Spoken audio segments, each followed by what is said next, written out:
उसमें Indian army के खिलाफ जेल में कहां नारे लगे थे?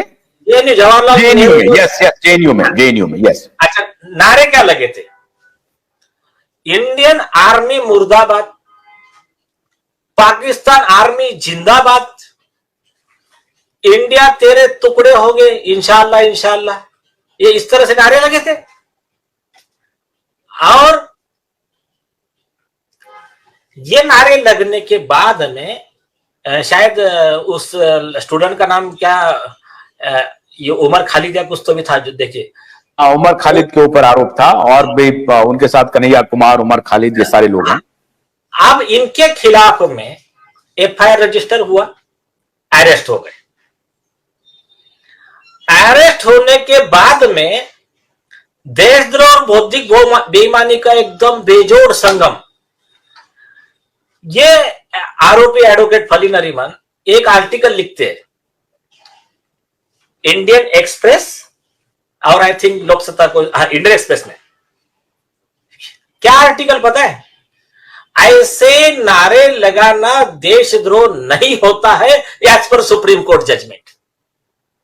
और वो जो सुप्रीम कोर्ट जजमेंट इन्होंने रिलाई किया, वो जजमेंट दूसरे विषय का था, सिर्फ जनता को गुमराह करने का, भारतीय सेना का मनोधैर्य ये करने का, गिराने का, और देश विरोधी ताकतों को इंस्टिगेट करने का कि आप बिल्कुल ऐसा देश के खिलाफ नारे लगाइए, ये कोई गुनाह नहीं होता। ये उद्देश्य से इन्होंने पब्लिश किया।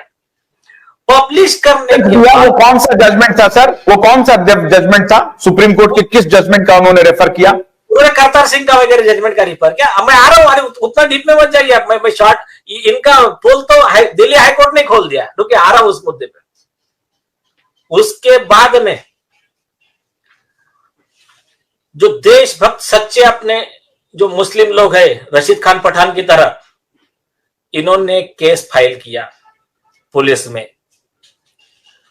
सेक्शन 120B, और उसके बाद में देशद्रोह का आरोप, उसके साथ में 120B, और साथ में सेक्शन 10 ऑफ एविडेंस एक्ट।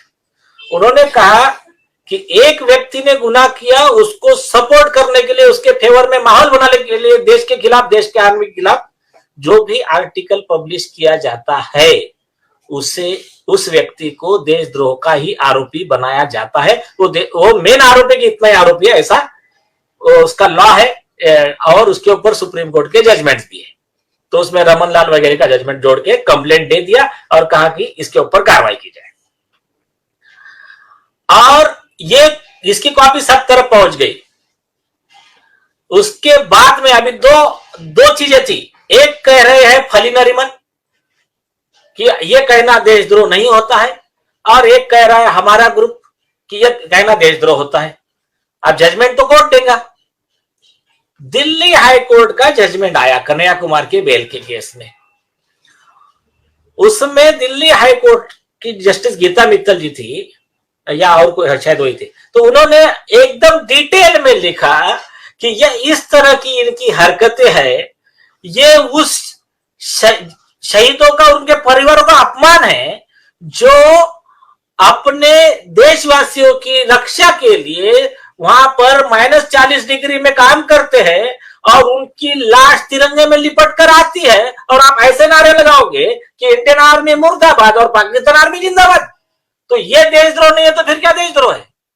तो ये सब मेंशन करके देशद्रोह के केस लॉ वगैरह लगाकर दिल्ली हाई कोर्ट ने ये कह दिया कि ये देशद्रोह ही है।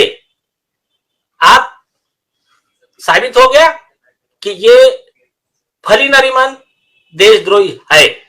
एक चीज। अब आता हूं मैं बेटे पे।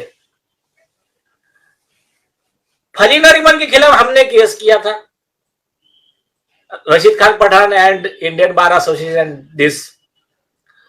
आप बात को बचाने के लिए ये व्यक्ति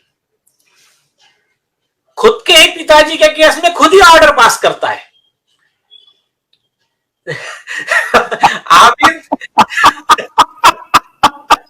मतलब डायरेक्ट कॉन्फ्लिक्ट ऑफ इंटरेस्ट है, मतलब खुद को अपने को वहां से हटाना चाहिए था, दूसरे Yes. बेंच को भेजना चाहिए था कि चूंकि मेरे पिताजी के खिलाफ आरोप है, मैं कैसे ये करूंगा, नेचुरल जस्टिस के पूरी तरह से खिलाफ है और ये संवैधानिक कोड ऑफ कंडक्ट के भी खिलाफ है, एथिकल कोड ऑफ।